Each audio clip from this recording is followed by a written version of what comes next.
What is up, wrestling fans? JP from KayFabe Chronicles. It's Wednesday, and you know what time it is.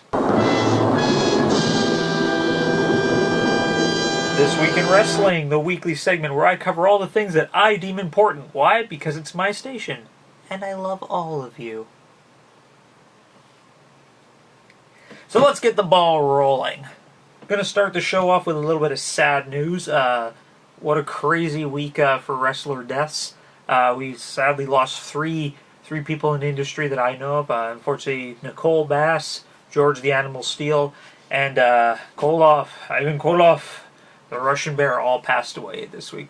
I'm not going to go into too much detail about George the Animal Steel because I have already covered my tribute to him in a previous video. Posting the link to that in the description below, and I'll also have a link at the end of the video. So I'm going to talk really quick about Nicole Bass and Koloff. Wasn't really too involved with Nicole Bass during her brief time. Most people, of course, know her as part of D-Generation X during her brief period with WWE, and she's also mostly known for her stint on the Howard Stern show. They kind of brought her in from what I deemed is kind of to counteract Chyna after she kind of had her breakup with DX. From what I remember, except I'm not really huge knowledgeable about her. She said she was in and out very briefly in the company. Unfortunately, she didn't really have a very long life. She, to my knowledge, she was only in her early 50s. It's always horrible when somebody young passes away. And of course, anybody just part of the whole wrestling industry. Just reading other wrestlers' interviews about her, apparently she was a very delightful person to hang out with. She was very nice to everyone she encountered. So, rest in peace, Nicole. I wish I would have known a lot more about you. You did look pretty impressive in the ring. You did have a very imposingness to you, but from what I heard, you were a sweetheart. So, rest in peace. Of course, secondly, Ivan Koloff, the famous Russian Bear, passed away as well. Now, granted, I've been watching wrestling a really long time, but even Ivan is before my time.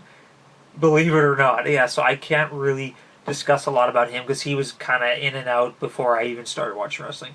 What I remember, though, is that he was, like the first evil big heel after a long dominating factor part in WWE history. Like Bruno Sammartino, of course, everyone knows is one of the longest reigning world champions of all time.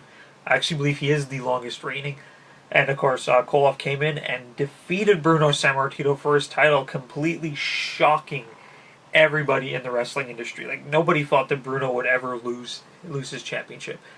So then, of course, Koloff had the world title for a little bit until he lost to Pedro Morales pretty quick after only a few months. So ultimately, he was only a transitional champion, but it was that one period, the evil foreign bad guy had the title, and that did create a lot of fear among the thing.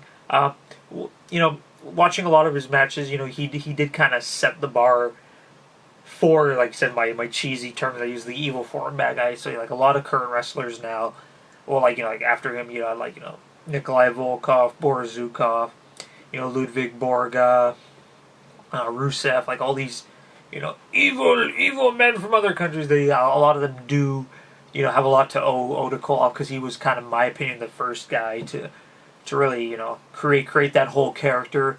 And it's still going pretty strong today, like a lot of wrestlers. I'm glad that WWE's kind of going back to that. So, rest in peace, Mr. Koloff, and thank you for setting the bar to a ridiculously weird level.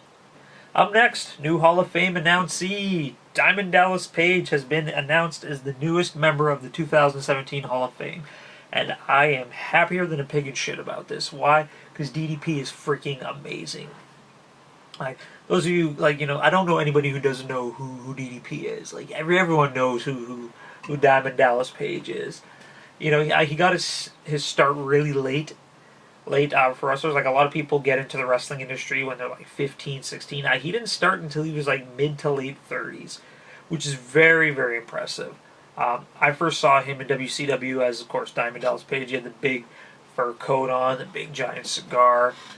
That's when I first saw him as a wrestler. Ultimately, the first time I saw him was at WrestleMania 6 when he drove his pink Cadillac down the aisle and accompanied Rhythm of Blues. But I didn't know who the hell he was. I was just like, hey, cool, sweet car. But just everything that he's done in the ring. Granted, he didn't really do a lot in WWE. He was more known for his WCW days. WWE, he really only had like the creepy stalker feud with The Undertaker and his wife. But the thing that I'm really excited about is everything that he's done post-wrestling. I'm getting all kind of emotional right now. Like, every time I watch a DDP yoga video, I cry.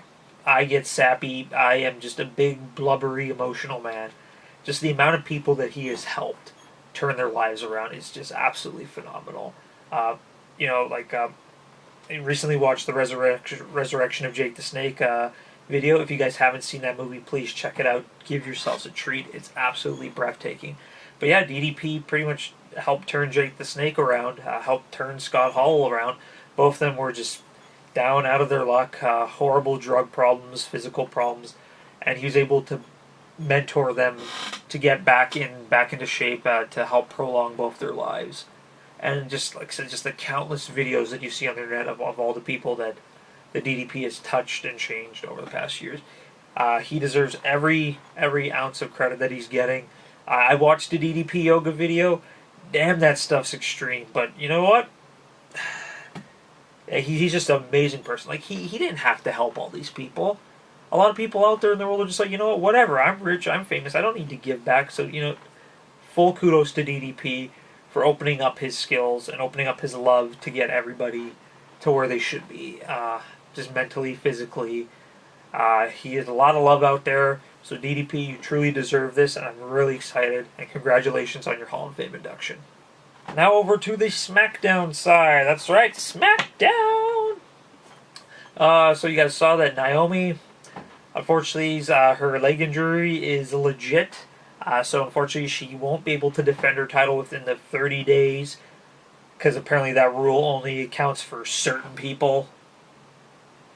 So of course you saw that Naomi had to forfeit her women's championship, which kind of sucks because WrestleMania is in her hometown this year of Orlando, so I was kind of looking forward to seeing what kind of crowd pop she would get.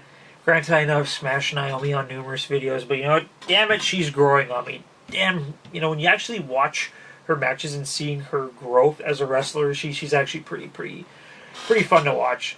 So unfortunately, she had to relinquish her title, so they had a new they had a automatic number one contenders match. They had a match between Alexa Bliss taking on Becky Lynch, where the winner, of course, would become the new SmackDown Women's Champion.